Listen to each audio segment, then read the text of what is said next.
I think there's a very different debate here about the conversational singularity that hasn't been had. And I think, there's plenty of literature, plenty of discourse out there about the conversational singularity, about conversation-centric approaches, about how to really make machine learning get to the point where you can have this sort of conversation. And, there's a lot of work being done in that regard, but I think not enough attention has been paid to some of the issues that surface from the very assumptions of conversation-centric design and conversational singularity events. And that is, well, Mark Curtis likes to say, and I think it's a very, very, a very good statement, which is that, you should be able to have a conversation that is indistinguishable from a conversation you would have at the local deli or you would have at the local supermarket. But the big question you have to ask yourself is, well, that's a conversation that's indistinguishable from a natural conversation for whom? Mm-hmm. Because I think one of the things that a lot of people forget is that one of the primary differences between visual interfaces and spoken interfaces is that because speech and because human language is so primordial and so rooted in our human nature, rather than artificial cornerstones of our interaction with technology like keyboards and mice and video game controllers, we're using our voices to mediate our interactions with these user interfaces. What that does is that forces us to personify and attach an identity to these interfaces. And you see that in the ways in which the interactive voice response IVR systems way back in the day, they all adhered to a certain set pattern of voices, right? There was always a white woman's voice that sounded very, general American, middle American, and that was the voice you would always expect when you were calling a hotel or calling an airline conglomerate. But one of the things that worries me is, well, this kind of conversational singularity, this notion of having a conversation that's indistinguishable from natural conversation, means very, very different things to different people. And if you think about this from a linguistic standpoint as well, sociolinguistically, there's some very important distinctions. For example, what sounds natural to a white American man living in Des Moines, Iowa, is not going to sound that way to a speaker of African American vernacular English who's located in Billings, Montana.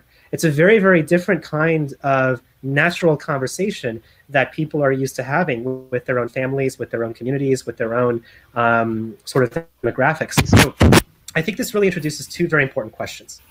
The first is the fact that these days, and this goes back a little bit to the whole idea of replacement and substitution. These days, a lot of people, a lot of organizations are looking at voice interfaces, just as they did IVR systems in the 90s, to replace and almost supersede these these call center staffers who tend to be located in the global south, in places like the Philippines or in India or in Indonesia, where, let's be frank, these are lower or middle income countries where a lot of people stand to lose their jobs because of this move towards what I would say is a much more monocultural approach to voice interfaces and their establishment of this identity. Because if you call somebody at a call center, you never know who you're going to get.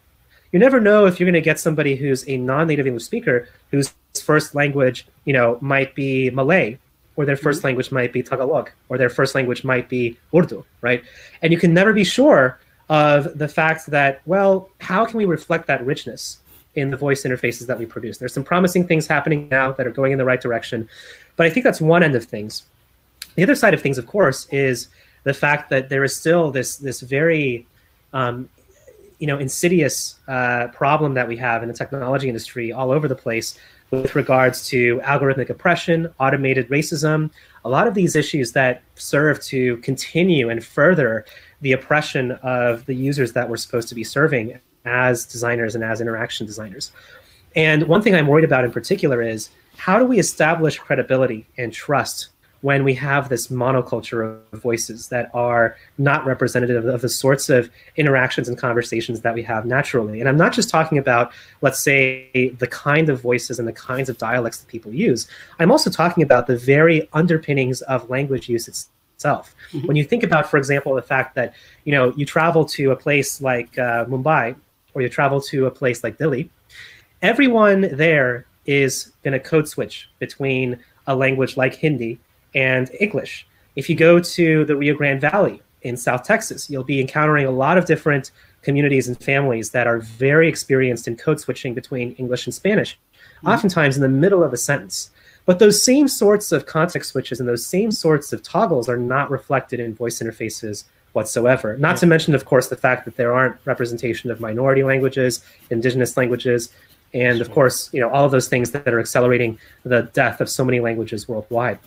So what I want to hear is, and this is a very interesting thought exercise. One of the things that I often think about is if you take a brand that is very rooted in some of these bilingual communities or these code switching communities, a brand like Goya Foods in the US, or a brand like Zomato in India, or Cafe Coffee Day, how is it that you can reflect through their voice interfaces the exact kinds of conversations that these users will want to have with the same people that they encounter who represent these brands in real life? Or are we really limiting all of that richness and all of that lifelikeness of these conversations to much more sterile or much more clinical approaches to conversations that, frankly, I believe portend a very, very, let's say, depressing and more boring, future for voice interfaces.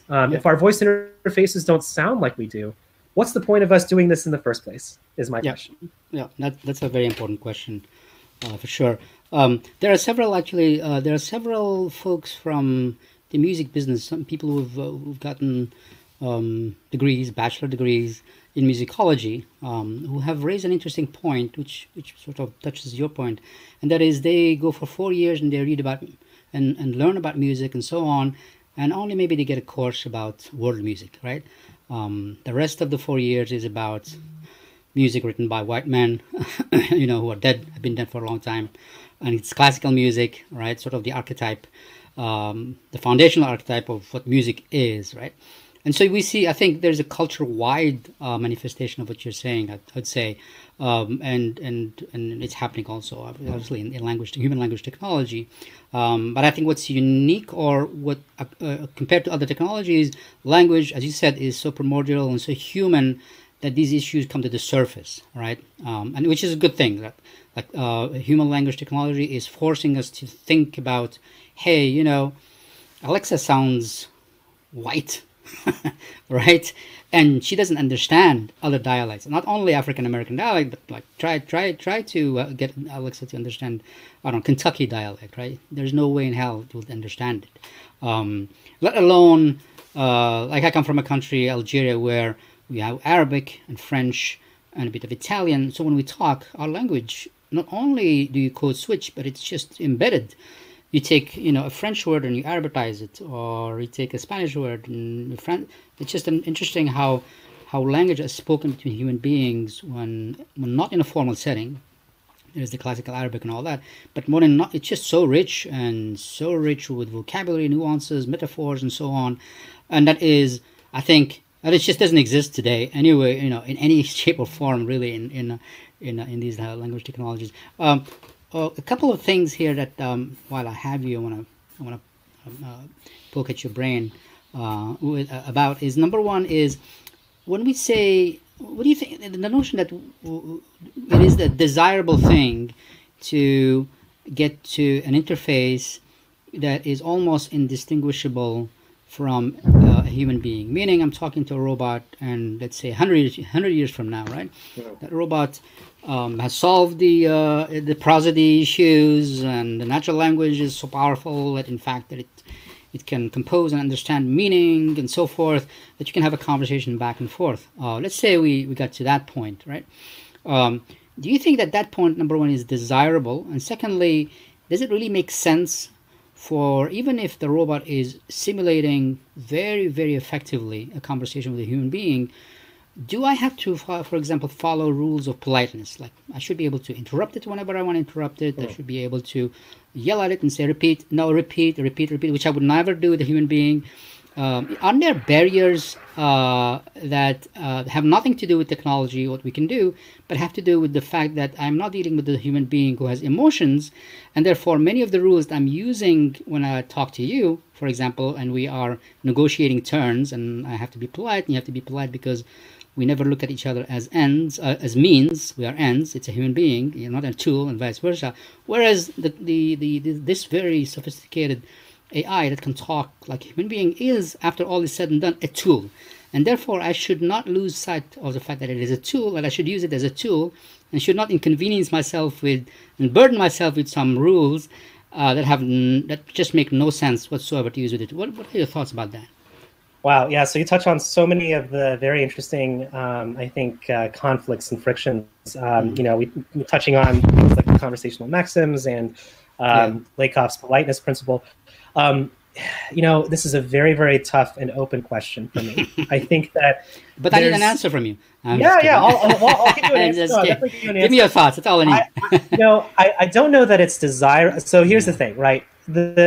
The very notion of is it desirable or not is very much at issue, and I think because this has to do not only with the philosophical underpinnings of what makes somebody, what makes somebody a worthy person of being polite too. And you see this, I think one of the things that you see right now already is there's this predilection that a lot of people who are Alexa users have, and this might also betray some of their own internalized biases and misogyny and sexism, where they will shout at Alexa, they will shout at Google Home and say things like "shut up," which is something that you would absolutely never say to somebody that you had respect for. And that worries me, of course, from the standpoint of how are we actually characterizing these interfaces and who are they meant to represent? Because if they are meant to represent the position of women in our society, that is a very, very, very, very, very dangerous proposition. On the other side, however, and there's one usability researcher in voice that I think has done incredible work in this regard, and that's Susan Hurup.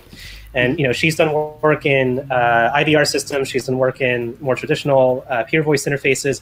And one of the things that she found is very enlightening, which is that, and this is really where that gets into that philosophical kind of discussion, right? Because what she found is that if you know that the interface that you are speaking to is artificial, that means that it is something that you can distinguish as a voice interface that is artificial, you actually prefer to have a more mechanical conversation, a more rehearsed, practicable conversation.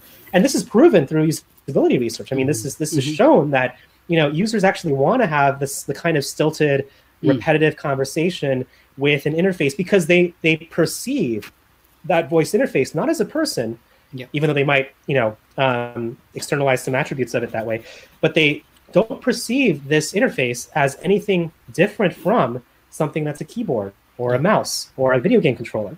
And when it gets into that really sticky area of, okay, this is now fundamentally indistinguishable from a real person, which I think is a very interesting kind of philosophical proposition. It really tugs at those issues of, well, do we actually want to get to that point? What does that mean for the ways in which we will change? How does that change also the ways in which humans communicate with each other? And that's one thing that really worries me is, once we start having this realm of conversational interfaces that really are capable of true capricious and true extemporaneous dialogue with human beings, how is that going to change the ways that we actually speak with one another? So for me, to give you a straight answer to your question, Ahmed, I would actually say that for me personally, and I think I have the luxury of being able to answer this question when I'm probably not, I don't think any of us who are listening to this or who are on here right now are going to live long enough to get to the point where this is going to become a truly pressing issue in terms of the interfaces that we interact with daily. I actually don't think it's necessarily so desirable for us to have a situation where, you don't have this sort of, where you have this being that can really be indistinguishable from a human. If you think about Star Trek, for example, it's pretty easy to tell that the computer voiced by Majel Barrett on the Starship Enterprise is a computer. I mean, its name is not Alexa, it's computer, which is it's computer. Actually, which is wise in my opinion. Go ahead. Yes, but you look at some of the later examples of some of these beings that are not so artificial, right? And one example of this is the Doctor, for example, the Doctor hologram in Star Trek Voyager, right, where you have this AI, right? It's a copy of a human being that has been projected into a computer system and is not a thinking, feeling human being. And that's where things get very interesting. And it's very clear that this person is actually a human being. It's very clear that this person is actually displaying traits. And so where do we draw that line? What rights do they have? I mean, this gets into the whole AI ethics and that sort of domain, which I'm very, very not well versed in, but is a very interesting side quest when it comes to voice interfaces that we've only just begun to turn the leaf on. So yeah. And what worries me also, if you start getting into that, what is it called, uncanny valley? Yes. And I think we're getting close to it to a certain extent, right? With the population, like for example, the older folks, they really want, because they are lonely, during the day. They do relate to Alexa as almost a friend, right? Now imagine, and this friend is pretty, it's pretty simplistic in terms of what it can do, right? Imagine if that friend in just 5-10 years can do conversation a little bit more human-like, right? Then there's the question of trust. Then they start to trust this thing, right? Which trust opens up opportunities for exploitation and abuse. And it doesn't have to be like abuse in terms of fraud. It could be these big companies are leveraging the fact that their assistants are effective in convincing people to do certain things, and those things could be nudges that are not necessarily nefarious or anything other than happily your welfare coincides with our profit strategy, and so we want to nudge you to buy this package. And so these assistants become effective tools to convince people to do certain things in a very subtle way.